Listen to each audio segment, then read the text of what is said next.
창밖엔 종일 비가 내리고 있었다. 바람은 불지 않았지만 비는 마치 하늘이 무너진 듯 쏟아졌고 무릉덩이는 도로를 집어삼킬 듯 번져 나갔다. 바닥에 쿵쿵 떨어지는 빗소리는 사람의 마음까지 눅눅하게 만들었다. 그런 밤이었다. 정전이 되어버린 골목에서 나는 창가에 앉아 초를 켜고 책을 읽고 있었다. 그때 희미한 소리 하나가 어둠 속에서 들려왔다. 낑낑. 처음엔 환청이라 생각했다. 하지만 소리는 계속해서 들려왔고 결국 나는 우산을 들고 문을 열었다. 비를 맞으며 울타리 밑에 웅크린 존재가 있었다. 하얗고 젖은 털, 떨리는 몸, 그리고 옆에 붙은 작은 새덩이. 세상에, 너 아기들까지 있니? 하얀 개 한 마리와 세 마리의 새끼들. 너무도 젖고 말라붙은 털, 하지만 눈빛은 맑았고 맑았다. 나는 더 망설일 이유가 없었다. 그렇게 나는 그들을 우리 집에 들였다. 우리는 그녀를 설이라고 불렀다. 순백의 털을 가진 말없이 품이 깊은 어미. 그녀는 처음엔 경계심이 강했지만 시간이 지날수록 마음을 열었다. 새끼들은 하루가 다르게 자랐다. 하나는 유난히 활발했고 하나는 겁이 많았으며 마지막 하나는 이상할 정도로 조용했다. 우리는 그들을 쫑, 뭉이, 그리고 달이라고 불렀다. 설이야, 어디서 이런 귀한 애들을 데리고 온 거니? 나는 설이에게 묻곤 했다. 설이는 대답 대신 눈을 감고 고요히 숨을 쉬었다. 그의 겨울은 유난히 눈이 많이 왔다. 눈 쌓인 정원에서 강아지들이 뛰노는 모습은 그야말로 동화 같았다. 그러던 어느 날 밤, 나는 이상한 소리를 들었다. 또각, 또각, 또각. 마치 누군가 정원 안을 걷는 소리. 나는 창문을 열었지만 아무도 없었다. 개들도 조용했다. 너무 조용했다. 심지어 쫑이 늘 짖던 녀석마저도 다음 날 아침 정원에 이상한 발자국이 찍혀 있었다. 사람의 발자국. 하지만 이상하게도 네 개의 발자국이 겹쳐 있었다. 음, 며칠 뒤 다리가 사라졌다. 문은 잠겨 있었고 울타리도 닫혀 있었다. 흔적은 없었다. CCTV를 확인해 봤지만 기록은 정전 때문에 비어 있었다. 우리는 이웃들에게 전단지를 돌렸고 SNS에 사진을 올렸다. 하지만 아무런 소식이 없었다. 서리는 밥도 먹지 않고 밤새 현관 앞에서 낮게 울었다. 그날 밤 나는 꿈을 꿨다. 눈 덮인 숲속을 한 아이가 걷고 있었다. 그 아이는 다리였다. 아니, 다리에 눈을 가진 무표정한 소년. 그 소년은 나를 똑바로 보더니 입을 열었다. 다음은 뭉이야. 나는 깨어났다. 온몸이 식은땀에 젖어 있었다. 아침이 되자 나는 꿈이 단순한 악몽이기를 바랐다. 하지만 서리는 여전히 현관 앞에서 움직이지 않았고 뭉이는 어딘가 불안한 기색으로 집안을 맴돌았다. 쫑이만이 아무것도 모르는 듯 장난감을 물고 놀았다. 서리야, 괜찮아? 그녀는 대답 대신 눈을 감았다. 눈 아래엔 밤새 흘린 눈물 자국이 남아 있었다. 그날 저녁 나는 뭉이가 자꾸 벽을 향해 짖는 걸 발견했다. 아무것도 없는 벽이었다. 왜 그래? 뭉이야, 거기 아무도 없잖아. 하지만 뭉이는 계속해서 그 지점을 노려보았다. 그 순간 나는 뭔가 이상한 기척을 느꼈다. 등 뒤가 서늘해지며 갑자기 창문이 쾅 하고 닫혔다. 바람이 불지 않는 날이었다. 나는 벽에 귀를 대보았다. 들렸다. 낮은 속삭임. 안 돼. 오지 마. 다리는? 거기에. 나는 얼어붙은 채 뒤를 돌아보았다. 거기엔 아무도 없었다. 단지 벽지가 아주 조금 찢어진 흔적이 있었다. 그날 밤 나는 뭉이를 안고 잠이 들었다. 그리고 또다시 꿈을 꿨다. 이번엔 숲이 아니라 오래된 폐가였다. 그 폐가 안에서 누군가 나를 부르고 있었다. 엄마, 여기 추워. 그건 다리의 목소리였다. 나는 폐가 안으로 달려갔다. 문을 열자 그 안에 사람 얼굴을 한 개가 나를 노려보고 있었다. 내가 우리를 데려왔지. 대가를 치러야 해. 나는 비명을 지르며 깨어났다. 심장이 미친 듯이 뛰고 있었다. 다음 날 현관 앞에 작은 상자가 놓여 있었다. 주소도 없었고 발신인도 없었다. 상자 안엔 다리의 목줄이 있었다. 그 목줄엔 작은 쪽지가 묶여 있었다. 하나는 돌아갈 수 있어. 나머지는 선택해. 그 순간 서리가 포효하듯 짖기 시작했다. 그 소리는 이웃들 창문까지 흔들릴 만큼 거셌다. 나는 그녀가 처음으로 보여준 분노의 눈빛에 숨이 막혔다. 며칠 후, 뭉이 역시 사라졌다. 문은 여전히 잠겨 있었고 아무도 침입한 흔적이 없었다. 쫑이만이 나를 불안한 눈빛으로 바라보며 내 곁을 떠나지 않았다. 나는 결국 경찰에 신고했고 실종 아동 전담팀까지 연결되었다. 하지만 그들은 실종견이라며 큰 관심을 보이지 않았다. 나는 미칠 것 같았다. 나는 미칠 것 같았다.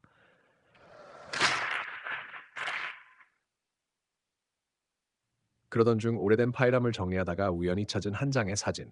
눈 덮인 길 위에서 찍힌 흑백 사진 속엔 서리와 똑같이 생긴 개가 있었다. 사진 뒷면엔 이렇게 쓰여 있었다. 1979년 2월 3일. 실종된 아이들이 돌아온 날 함께 있었던 정체불명의 하얀 개. 나는 온몸에 소름이 돋았다. 서리, 너는 누구야? 서리는 조용히 나를 바라보았다. 그 눈빛은 분명히 말하고 있었다. 이건 시작일 뿐이야. 나는 사진을 손에 쥔 채 한참을 멍하니 서 있었다. 1979년, 지금으로부터 40년도 더 지난 과거. 그 사진 속 하얀 개는 지금 내 옆에 있는 서리와 완전히 똑같이 생겼다. 그 순간 머릿속을 스치듯 하나의 의문이 떠올랐다. 서리는 도대체 몇 살인 걸까? 그날 밤 나는 서리와 마주 앉았다.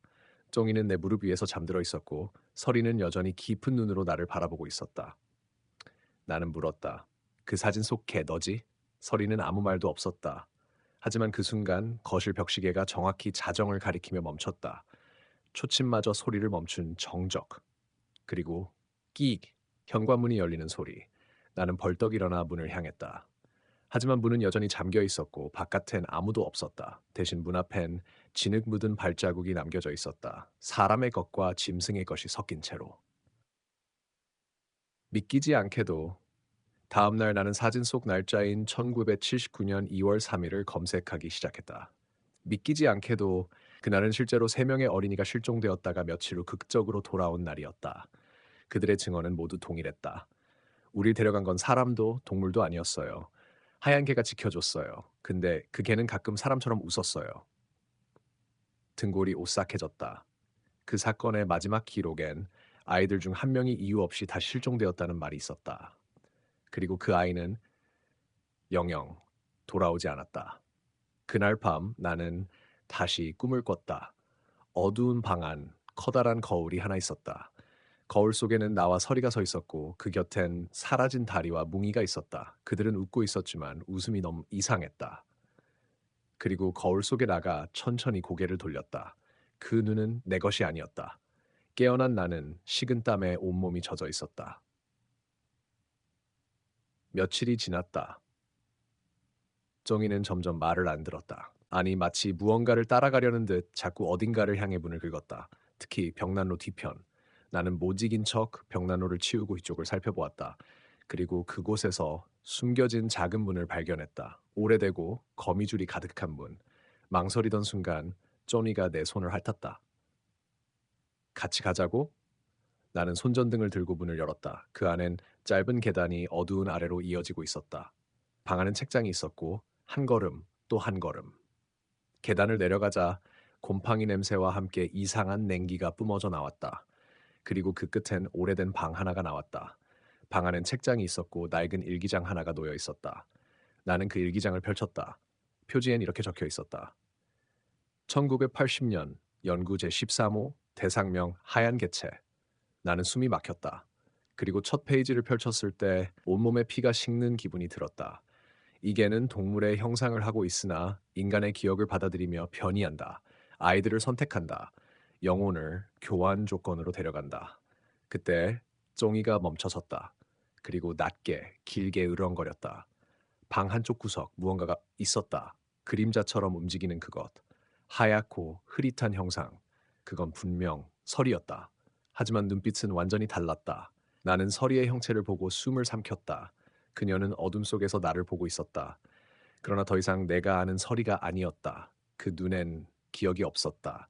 혹은 너무 많은 기억이 얽혀 있어서 인간처럼 느껴지는 감정이 사라져 있었다. 써니는 내 앞에 서서 으르렁거리며 털을 곤두세웠다.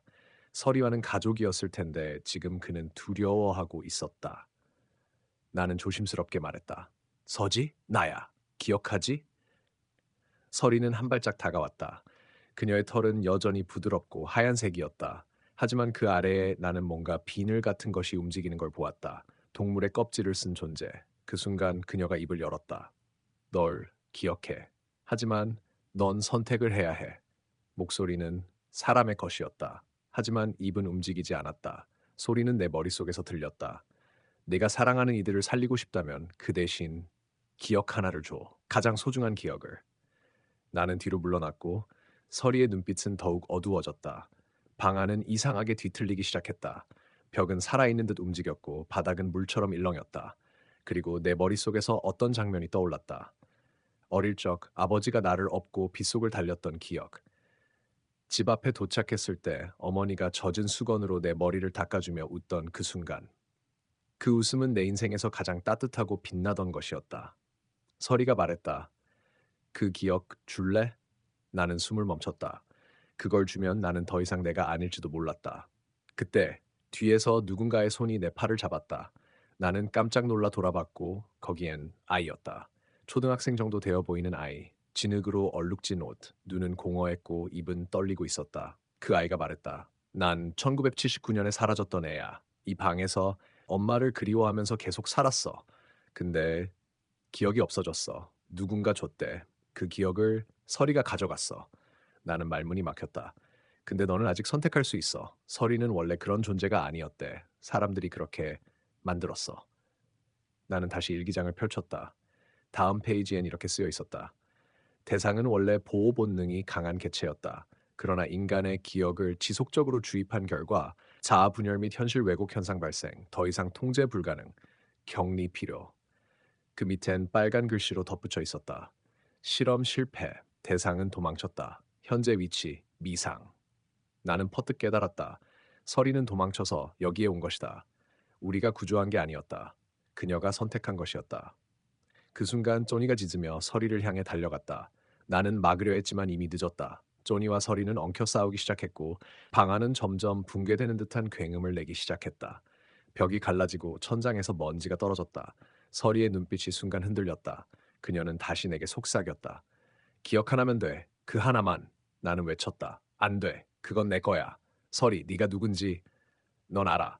쫑이랑 다리, 뭉이, 우리가 가족이었잖아. 그 순간 시간처럼 느리게 서리의 입에서 짧은 숨소리가 나왔다. 그리고 눈물이 한 방울 그녀의 눈에서 떨어졌다. 쫑이도 멈췄다. 방 안이 조용해졌다. 그리고 서리가 사라졌다. 흰 안개처럼 흩어지며 방 한가운데엔 조그마한 상자가 남겨져 있었다. 나는 상자를 열었다. 그 안엔 낡은 목걸이 하나, 그리고 종이 쪽지. 기억은 잃었지만 너는 남았다. 고마웠어, 서리. 나는 쪽지를 들고 밖으로 나왔다. 쫑이는 내 옆에서 조용히 걸었다. 밤하늘엔 별이 떠 있었고 비는 멈춰 있었다. 그러나 나는 알고 있었다. 이 이야기는 끝나지 않았다는 것을. 왜냐하면 그날 밤 내 방 창문 밖엔 또 다른 흰 형체가 서 있었기 때문이다. 나는 얼어붙은 채 창밖을 바라봤다. 거기엔 분명히 무언가가 서 있었다. 하지만 자세히 보이진 않았다. 나는 조심히 커튼을 들추고 유리 가까이 다가갔다. 그 순간 번개가 번쩍였다. 짧은 빛 속에서 나는 보았다. 흰 형체. 서리보다 작지만 눈빛은 더욱 인간 같았다. 서리. 입에서 저절로 그 이름이 흘러나왔다. 하지만 그건 서리가 아니었다. 형체는 고개를 갸웃하더니 조용히 창문을 두드렸다. 톡, 톡, 톡. 나는 뒷걸음질 쳤다. 쫑이는 방 한구석에서 몸을 낮추고 이빨을 드러냈다. 그리고 들렸다. 아직 남아있어. 기억은 전염돼. 넌 이제 시작이야. 이 소리도 마찬가지로 머릿속에서 울렸다. 나는 기절할 뻔했다. 그러나 그때 갑자기 전화벨이 울렸다. 나는 반사적으로 받았다. 목소리는 낯설었다. 낮고 기계적인 톤. 지금 당장 나가십시오. 그 존재는 당신을 관찰 중입니다. 누구 시간이 없습니다. 그 창의 형체는 13호가 아닙니다. 13호가 복제된 것입니다. 격리 실패, 복제체 확산 중. 당신의 기억이 열쇠입니다. 나는 숨을 삼켰다. 뭘 어쩌라는 거죠? 마을 북쪽 폐병원으로 가십시오. 모든 답은 그곳에 있습니다. 전화는 끊겼다. 나는 손을 떨며 핸드폰을 내려놓았다. 창밖은 비어 있었다. 형체는 사라졌고 대신 땅 위엔 작은 발자국이 남아 있었다. 사람의 것처럼 생긴 네 발 발자국. 나는 결심했다. 쫑이와 함께 폐병원으로 가기로. 도중에 다리와 뭉이를 부모님 집에 맡기고 나는 헤드랜턴과 손전등 일기장 복사본을 챙겼다. 폐병원은 오래전 폐쇄된 국립진료소였다. 30년 전 이상한 사고로 인해 건물이 봉쇄되었고 그 후 아무도 들어가지 않았다고 들었다. 하지만 그곳으로 향하는 길목엔 이미 누군가의 발자국이 있었다. 도착한 병원은 예상보다 덜 무너져 있었다. 건물 외벽엔 이끼와 덩굴이 뒤덮였고 문은 녹슨 자물쇠로 잠겨 있었다. 그러나 누군가가 자물쇠를 부순 흔적이 있었다. 안으로 들어가자 먼지와 곰팡이 냄새가 코를 찔렀다. 쫑이는 내 옆에 바짝 붙어 조용히 걸었다. 복도 끝엔 계단이 있었고 계단 밑엔 빨간 페인트로 그려진 글씨가 있었다. 기억은 저장된다. 기억은 전파된다. 기억은 복제된다. 나는 계단을 내려갔다. 지하 1층. 기록 보관소로 추정되는 장소. 문을 열자 오래된 파일과 문서들이 빼곡히 쌓여 있었다. 하지만 그중 한 벽면에 유독 눈에 띄는 문이 있었다. 철제문. 자물쇠는 열려 있었고 문 옆엔 경고 문구가 적혀 있었다. 13호 실험 기록, 접근 금지. 비인가 인원의 접근 시 책임지지 않음. 나는 문을 열었다. 방 안은 놀라울 정도로 정돈되어 있었다. 중앙엔 커다란 탱크, 투명한 유리 안에 무언가가 들어 있었다. 나는 손전등으로 비췄고 그 안에서 보았다. 서리였다. 아니, 서리와 똑같이 생긴 존재. 그러나 아직 성장하지 않은 형태. 눈을 감고 있었지만 눈썹 사이가 꿈틀거렸다. 그 순간 뒤에서 문이 닫히는 소리가 났다. 나는 돌아보았고 거기엔 전화 속 그 목소리에 주인이 서 있었다. 흰 방호복, 얼굴을 가린 마스크, 그리고 손엔 작은 리모컨 같은 장치. 그가 말했다. 당신이 왔군요. 예상보다 빨랐습니다. 당신은 누구죠? 우린 단순한 연구자가 아니었습니다. 감정을 가진 개체를 통해 인간의 기억을 저장하고 분배하는 실험이었죠. 13호는 성공했지만 지나치게 많은 사랑을 받아버렸습니다. 감정이 폭주했고 결과적으로 복제체를 만들기 시작했습니다. 나는 믿을 수 없다는 표정으로 물었다. 왜 하필 우리 가족을 찾아온 거죠? 그건 당신 어머니 때문입니다. 그녀는 이 실험의 원년 멤버였습니다. 심장이 멎는 줄 알았다. 그리고 당신도 선택된 유전자를 가진 사람이었죠. 그는 탱크에 연결된 장치를 켰다. 지금부터 복제체를 초기화합니다. 당신의 기억은 실험에 사용될 것입니다. 그만 외쳤다. 서리는 생명이야. 가족이었어. 그는 조용히 말했다.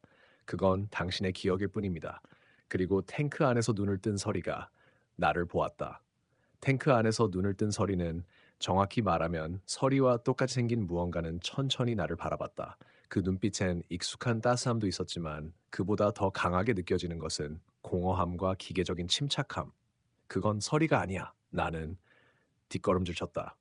너희는 뭐야? 무슨 짓을 한 거야? 남자는 방호복을 벗었다. 그의 얼굴은 낯익었다. 아버지의 젊은 시절과 똑같은 얼굴. 설마. 그가 말했다. 넌 기억하지 못하지만 너를 오래전부터 지켜봐 왔다. 너의 가족, 너의 감정, 너의 선택, 전부 실험의 일부였다. 나는 머리를 감쌌다. 현실이 무너지는 소리, 내 내면에서 울려 퍼지는 혼란. 말도 안 돼. 우리 가족은 평범했어. 그냥 길 잃은 개를. 아니, 서리는 널 찾아온 게 아니라 널 호출한 것이다. 그는 탱크의 버튼을 눌렀고 유리벽이 천천히 올라갔다. 서리 복제체는 유연하게 바닥으로 내려와 나를 향해 걸어왔다. 하지만 쫑이가 앞으로 뛰쳐나가 막아섰다. 작은 몸이 떨리면서도 이빨을 드러낸 채 지저댔다. 왈! 왈! 왈! 서리 복제체는 멈췄다. 그리고 고개를 옆으로 살짝 젖히더니 무언가를 인식하는 듯 조용히 중얼거렸다. 기억 충돌 감지됨. 감정값 이상. 유대정보 재검증 중. 그의 몸이 떨리기 시작했다. 남자는 급히 태블릿을 꺼내 명령을 입력했다. 안 돼. 멈춰. 초기화가 필요해. 그러나 너무 늦었다. 서리 복제체는 갑자기 울부짖었다. 낯선 기계음과 진짜 개의 울음이 뒤섞인 소리. 그 순간 방 안의 조명이 깜빡이며 꺼졌고 경고 사이렌이 울리기 시작했다. 경고, 데이터 누출, 실험 개체 자율 작동 시작. 서리 복제체는 남자에게 뛰어들었다. 쫑이가 동시에 물었고 방은 아수라장이 되었다. 나는 정신없이 방을 빠져나와 복도를 달렸다. 뒤에서 폭발음이 울리고 금속이 찢어지는 소리가 들렸다. 계단을 뛰어올라 병원 밖으로 나왔을 때 비는 여전히 내리고 있었다. 하지만 하늘은 붉게 물들어 있었다. 그리고 내 앞에 또 하나의 서리가 서 있었다. 하지만 이번엔 눈이 달랐다. 그 눈은 정확히 내가 알고 있는 서리의 눈. 그 따뜻함과 슬픔, 그리고 보호하려는 본능이 담겨 있었다. 그녀는 나를 조용히 바라보다가 천천히 다가왔다. 그리고 내 손에 이마를 살짝 기댔다. 서리. 그때 뒤에서 다른 존재들이 모습을 드러냈다. 복제된 강아지들. 내가 본 적 없는 그러나 모두 서리의 유전자로부터 태어난 존재들. 그리고 그 중심에 다리와 뭉이. 하지만 그들의 눈빛도 달라졌다. 나는 깨달았다. 이 아이들도 이미 실험의 일부였다는 걸. 그 순간 내 핸드폰이 울렸다. 익명번호. 나는 떨리는 손으로 받았다. 탈출하셨군요. 당신은 지금부터 관찰 대상이 아닙니다. 공동 피험자입니다. 나는 소리쳤다. 왜 우리 가족을 이런 실험에 끌어들인 거죠? 감정은 데이터를 압도합니다. 당신은 증명했습니다. 이제 기억은 전 세계로 전파될 겁니다. 전화는 끊겼다. 나는 무너져 내리듯 앉아 서리를 안았다. 서리의 숨결은 따뜻했고 정말로 살아 있었다. 그녀는 진짜였다. 복제도 실험도 아닌 내가 지켜낸 가족. 하지만 이 싸움은 아직 끝나지 않았다. 저 복제체들, 그리고 기억을 퍼뜨리려는 자들. 나는 반드시 막아야 한다. 빗속에서 서리를 꼭 아는 채 나는 숨을 몰아쉬었다. 주변은 조용했다. 하지만 그 고요 속엔 무언가 불길한 예감이 섞여 있었다. 마치 누군가가 지켜보고 있는 듯한 감각. 서리는 여전히 내 옆에 있었다. 그녀는 나를 바라보며 가볍게 꼬리를 흔들었다. 그 따뜻함은 진짜였다. 하지만 그 진짜가 얼마나 오래 유지될 수 있을지 나는 알 수 없었다. 그리고 쩡이, 작고 용감한 그 아이는 팔에 상처를 입은 채 내 옆을 떠나지 않았다. 그 눈빛은 마치 전투를 끝까지 함께하겠다는 결의로 가득 차 있었다. 나는 다짐했다. 이 모든 실험의 중심을 찾아내고 끝내겠다. 우린 근처 폐허가 된 학교 건물로 몸을 숨겼다. 창문은 깨졌고 교실엔 먼지가 수북했지만 그곳은 외부 감시에서 비교적 자유로워 보였다. 그곳에서 나는 핸드폰에 남겨진 마지막 통화 기록과 메모를 분석하기 시작했다. 이름 없는 발신자, 반복되는 숫자들, 그리고 마지막에 남겨진 암호 같은 문장. 억령 101, 감정 알고리즘 활성화. 그때였다. 낯익은 목소리가 교실 스피커에서 흘러나왔다. 이제 당신은 선택을 해야 합니다. 기억을 덮고 평범한 삶으로 돌아갈 것인가, 아니면 진실을 따라가 전부를 마주할 것인가. 나는 소리쳤다. 너희가 만든 이 지옥에서 평범한 삶은 없어. 그러자 스피커에서 웃음소리가 새어나왔다. 낯익은 너무나 익숙한 웃음. 어머니의 웃음. 나는 눈이 커졌다. 엄마? 지금의 나는 기억에 불과하지만 네가 이곳까지 온 것 보고 있다. 기억의 조각은 내 안에 있다. 그 순간 교실 칠판이 갑자기 열리며 비밀 통로가 드러났다. 서리와 쪼미는 동시에 그 입구를 향해 고개를 돌렸다. 나는 잠시 망설였지만 결국 몸을 낮춰 그 안으로 들어갔다. 긴 터널은 어두웠고 한기가 스며들었다. 터널 암벽에는 이상한 그림들과 낙서 그리고 낯익은 이름들이 새겨져 있었다. 다연 서리, 실험체 영삼, 기억 각인 성공. 끝에 도달했을 때 나는 작은 방에 들어섰다. 그곳엔 오래된 컴퓨터 한 대와 누군가의 일기장이 놓여 있었다. 나는 조심스럽게 첫 장을 넘겼다. 1994년 4월 2일. 대상 서리의 감정 반응은 예외적이다. 그녀는 다른 개체들과 다르다. 어쩌면 기억을 품을 수 있는 유일한 존재일지도. 눈이 커졌다. 1994년? 그 해는 내가 태어난 해였다. 일기의 마지막 페이지엔 이렇게 쓰여 있었다. 실험은 반복되고 있다. 세 번째 순환이 시작됐다. 대상 다연은 이번에도 진실에 도달할 수 있을까? 나는 숨을 삼켰다. 세 번째 순환? 이번에도? 서리와 정의가 내 옆에 바짝 붙었다. 그들의 눈빛은 마치 나보다 먼저 모든 걸 알고 있는 것처럼 깊었다. 그때 컴퓨터가 스스로 켜졌다. 화면에 한 줄의 메시지가 나타났다. 진실의 문을 열 준비가 되었습니까? 나는 손을 뻗어 마우스를 움직였다. 클릭. 그리고 방 전체가 흔들리기 시작했다. 천장이 갈라지고 새로운 출입문이 나타났다. 문 위엔 단 하나의 단어. 기억. 나는 천천히 그 문을 향해 다가갔다. 이 문 너머엔 무엇이 기다리고 있을까? 하지만 이제 나는 더 이상 도망치지 않기로 했다. 진실은 반드시 직면해야 한다. 문이 열리자 눈부신 빛이 나를 삼켰다. 눈을 제대로 뜰 수도 없을 정도로 강렬한 빛. 하지만 한 걸음 또 한 걸음 나는 그 빛 속으로 들어갔다. 빛이 사라지자 나는 전혀 다른 공간에 서 있었다. 회색빛의 병실, 그리고 창밖으로는 비가 내리지 않는 맑은 하늘. 너무나 이상했다. 분명 아직 현실이 아닌 것 같은데 몸은 분명히 촉각을 느끼고 있었다. 다연아, 등 뒤에서 누군가가 내 이름을 불렀다. 나는 천천히 돌아섰다. 그리고 숨이 멎었다. 거기엔 어머니가 서 있었다. 그녀는 내가 마지막으로 본 그 모습 그대로였다. 따뜻한 눈, 조용한 미소, 그리고 그 손엔 서리의 목줄이 들려 있었다. 엄마? 그래, 나야. 그녀는 다가와 내 손을 꼭 잡았다. 하지만 그 온기엔 어딘가 차가운 이질감이 섞여 있었다. 이건 꿈이야, 기억이야. 너 안에 숨겨져 있던 우리가 봉인했던 기억. 그녀의 말과 함께 병실 벽이 열리며 수많은 모니터가 모습을 드러냈다. 각 화면에는 나, 설이, 그리고 세 마리 강아지의 모습이 보였다. 어린 시절 우리가 함께 놀던 모습, 그리고 내가 모르는 감시받고 있던 장면들. 왜? 왜 우릴 찍고 있었어? 어머니는 대답하지 않고 다른 화면을 가리켰다. 그 화면엔 내가 태어나기 전 병원에서 수술대에 누워있는 한 여성이 보였다. 그 곁엔 서리의 어미로 보이는 하얀 개 한 마리가 있었다. 그리고 의료진이 말한다. 유전자 동기와 98%. 인간 동물 감정 연계 실험 성공. 나는 무릎이 풀렸다. 나 설이랑 연결된 존재였어? 어머니는 고개를 끄덕였다. 너와 설이는 하나였어. 그 감정, 그 기억, 서로의 일부가 되어버렸지. 내 머릿속이 어지러워졌다. 그럼 내가 느껴왔던 이상한 감각들, 설이와의 텔레파시 같던 교감 다 진짜였던 건가? 우린 이 실험을 3번 반복했어. 첫 번째 순환은 실패, 두 번째는 기억 소멸, 그리고 2번이 세 번째. 왜 이런 걸 한 거야? 어머니는 조용히 말했다. 너를 살리기 위해서.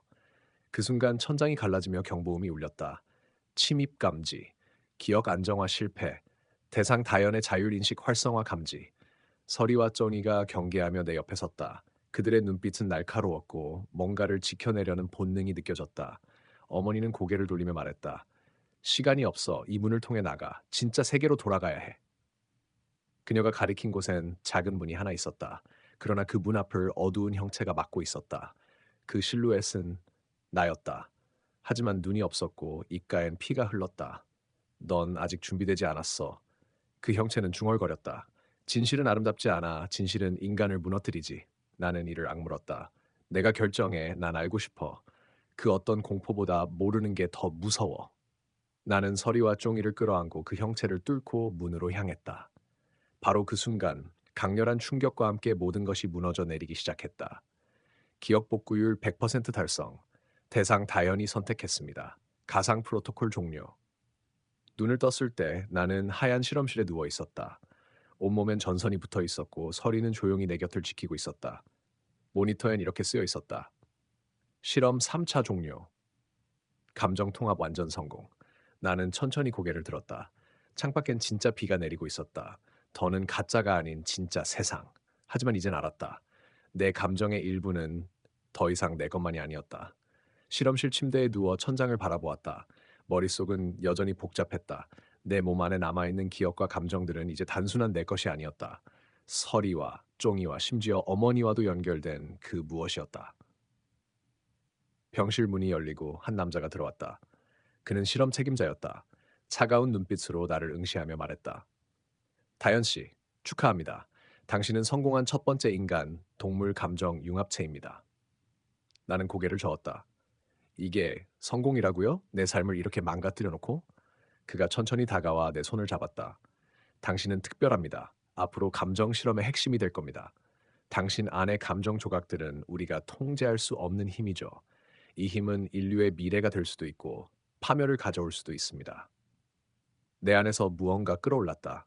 분노와 두려움, 슬픔과 혼란이 뒤섞여서 몸을 휘감았다. 그때 서리가 내 옆에서 낮게 으르렁거렸다. 문 밖에서 누군가가 다가오는 소리가 들렸다. 조심하세요, 다현 씨. 쫑이가 몸을 낮추며 경고했다. 문이 벌컥 열렸다. 내가 믿었던 사람, 나를 도와줬던 친구였다. 우린 함께야. 이겨낼 거야. 나는 속삭였다. 그 순간 창문 밖에선 또 다른 그림자가 나타났다. 창밖의 그림자는 점점 가까워졌다. 하지만 나는 더 이상 두렵지 않았다. 내 안의 힘, 서리와 쫑이와 함께하는 연결이 나를 강하게 만들었다. 이건 끝이 아니야.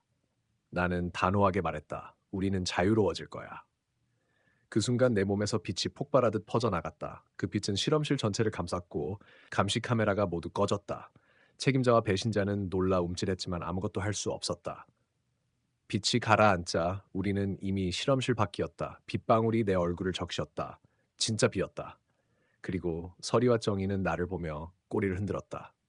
우리는 이겨냈어. 나는 눈물을 흘리며 말했다. 하지만 그 순간 내 휴대전화가 울렸다. 화면에는 낯익은 번호가 떠 있었다. 어머니였다. 통화를 받자 그녀의 목소리가 들려왔다. 다연아, 이건 끝이 아니야. 진짜 싸움은 이제부터 시작이야. 내 심장은 다시 뛰기 시작했다. 하지만 이번엔 두려움이 아닌 결이었다. 서리와 써니와 나는 새로운 삶을 향해 걸었다. 과거의 기억과 감정을 품고 우리는 함께 미래를 맞이할 준비가 되어 있었다. 비는 여전히 내리고 있었지만 그 빛 속에서 나는 자유를 느꼈다. 끝.